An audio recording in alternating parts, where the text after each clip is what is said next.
iDiski Times, now available in stores around the country for only R3.50. iDiskiTV powered by World Sports Betting. Mamelodi Sundowns 0, Belouizdad 2. CAF Champions League last group match. Sundowns, Belouizdad, they progress to the quarterfinals of the CAF Champions League. Sundowns could play Al Ahly, which is a definite number 2, or any other number 2, which they will be drawn against. The last 2 matches that Sundowns were playing in this competition, largely using fringe players even today as well. Concern is that they haven't won in 2 matches. Maybe they carried that momentum into the quarterfinals, and maybe that could lead them to losing some of their matches. Who knows? We don't know. Junior Khanye, our analyst as always. Sundowns concern, obviously losing a game. You need to remember when was the last time you won a game. It helps you as well with the momentum. You understand why they played fringe players, but it's a concern that they didn't win the game. Otherwise, when you summary a game, how did you see the game? Kulego maprada kunjani? Ngibulise Justice. Unfortunately, abachita bangaphakathi ebafethu kunjani. Keep on supporting iDiskiTV, fighting now on trying to fix South African football ivaria. Nguleko I couldn't think from we understand ukuthi ama coaches are they going to transfer some of the players now when the window period open, now when the season is open. Njoba baba assessor, because I don't understand this. I understand ukuthi they already qualified, but the momentum you need it. They're going to quarter-final now. Very vital no mangabe na shintsha hayi yonke team. You rather substitute them. Ngikhuluma ngala ma player that we Mamelodi Sundowns lawa actually ukudlala, you rather minus them. Enye into futhi ephinding confuse ukuthi if Kapinga, I know ukuthi Kapinga is a similar player of Serino. Ashmin Temingo similar player of Umshishi. If they are not the Umshishi no Serino, you need Kapinga to be on the field and Domingos. I don't understand with the balance. Kulego first, it is summarizing the game. Sundowns system as usual, 3-4-3, which is in Tusega Kulu, whereby Faga Church Madulega, Onyango, and I think Aling Onyango no Nascimento, also no Mudiba Mtango, and ulo ngikhuluma ngama wingback umdiba indawo which is umvala uhlompo uGeorge coaching surprisingly babe umvala phambi kwabo expect ibhola ukuthi lifike nini kulabantu abayi3 up front. Also up front ufaka uShalulile, ufaka umrena, ufake novila we great axi player uvila. Mina axi player that I love, not hating him as a person.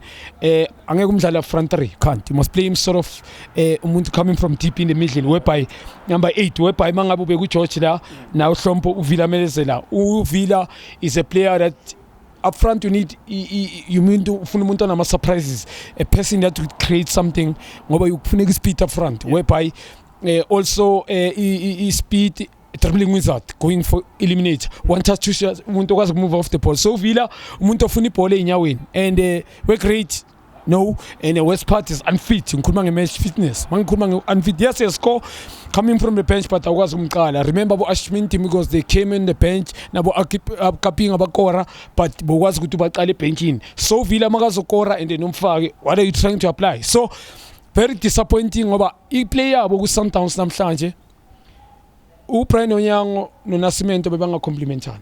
Bheka le Gomes, what his name, goalkeeper Gomes, Goss, sorry. Yeah, disappointing. I love very good goalkeeper. You can't be overconfident ngale ndlela udlali. Remember, there's first choice Onyango.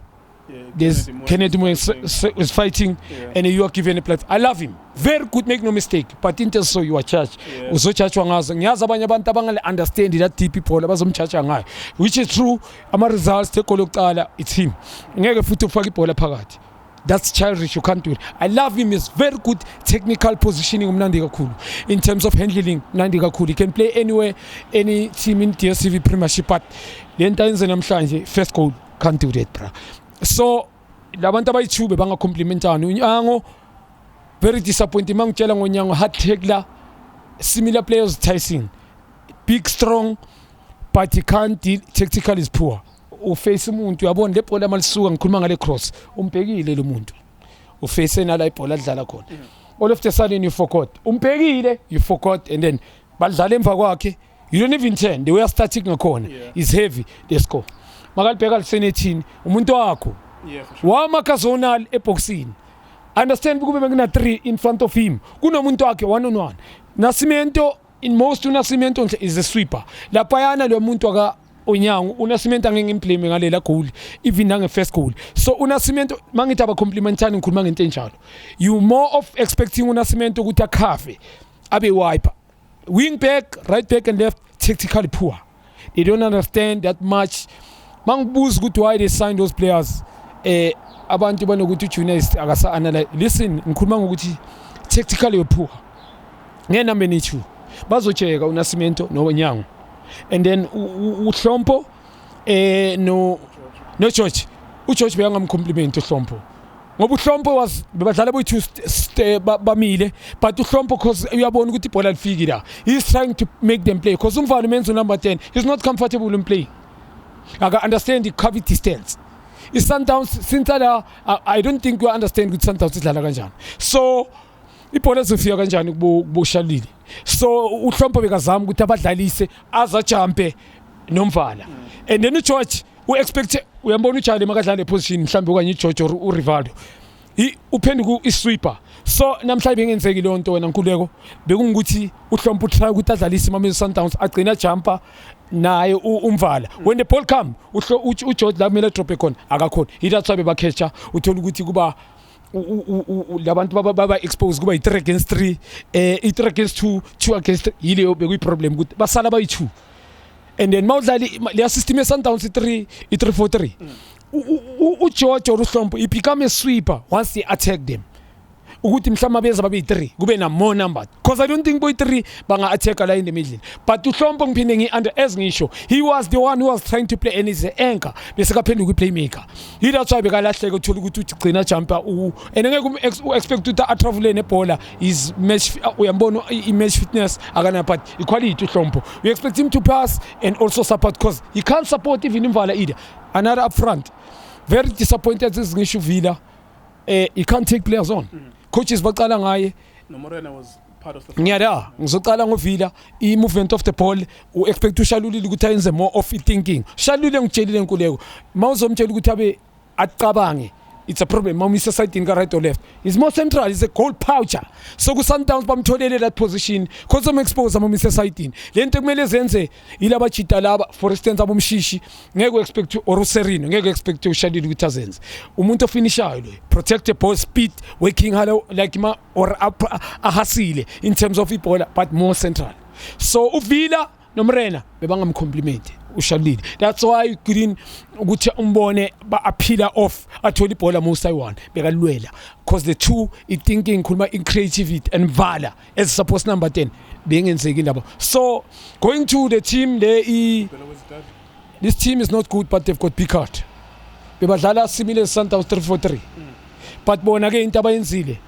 they work for each other bayazi ukuthi they playing Sundowns is good in terms of passing game bayabavala they make sure ukuthi asivule mahlane Sundowns we close it when you got the ball abana speed sidlala behind the defense yabo and isebenzile Nkululeko because definitely mawungaba checka bebadlala badlali wide babe late Sundowns ngikhuluma ngama week back that's why ngikhuluma nge-60 you understand and mabadlala abal cross badlala between the penalty spot or D-line it's a problem so mele goalkeeper save okanye bafoul umuntu okanye baclear kube ikhona throw in so it was a problem being a complementer so their team bazi badlala Sundowns but asibe compact when you've got the ball sayivula but only attackers aboyivula thina whether they've got the ball 1-on-1 at the back /3 that's what they master in the middle bapheke imiddle Sundowns they couldn't play in the middle bayenze lento badlala nga3 nabo and 1-on-1 ba 1-on-1 so bekuyi problem yes amasapo coach ibench labo coaches ngiphinde ngiquestion ukuthi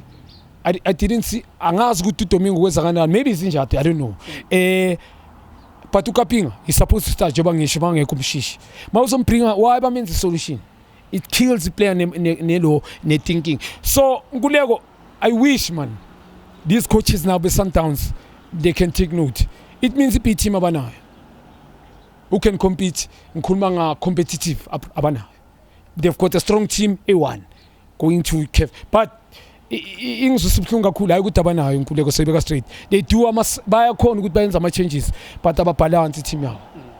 All right, last one, wrapping up the video. Are you concerned that these guys obviously we know their first team is strong. I think they can play against anyone. But judging from what we've seen in the last 2 games, do you have any concerns with Mhlambe Sundowns will not be able to make it? It's very difficult to know now. Like you are saying, you're making a very good point. It looks like they don't have a second team. So if you have Sereno out, then you're going to have a problem. You have to worry. If you have Zwane injured, you have a problem. Uchali is injured now. It looks like on that midfield you have a problem because you're going to play Ukekana and Rivaldo as well. Last question. Unalitsepo ya Sundowns Mhlomong is strong enough to at least advance and knock out someone ku quarter final. Mina ngakutshela Nkululeko ngisazonitshela nibhale phansi. If they can whereby nge-individual ne-team ukuwina ukujwayela ukuthi siyawina. But ezusho kuzoba nala uthola ukuthi team yonke lebadlala nayo izimo ngoba lama team ay8 I think they're one of the 8 best teams ku continent so amaqhinga ayosebenza ne bench kumele lispane manje abantu abasuka from the bench coaches as well like testing suspension so if team yabo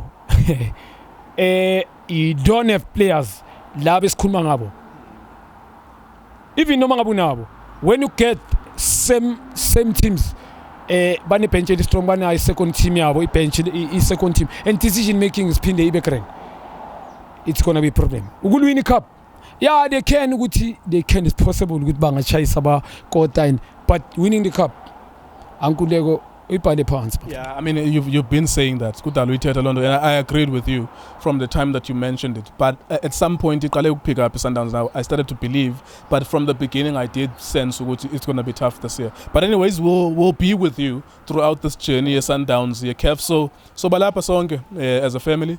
And we'll take you through the whole competition. Sundowns play Monday now against Chippa United. So it gets more and more interesting. iDiskiTimes.co.za, iDiskiTV on Facebook as well.